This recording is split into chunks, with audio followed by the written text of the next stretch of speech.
natin dito mga idol ng umaga para makita nyo po. Ayun, makita. Ayun, yung pintuan na yun. Yung pagpunta namin dito na last time.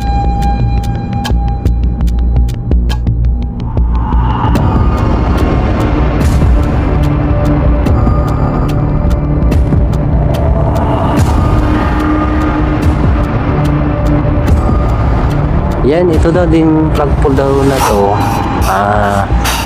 Meron daw minsan nagpapakita dyan lalaki at babae nakaputi lahat.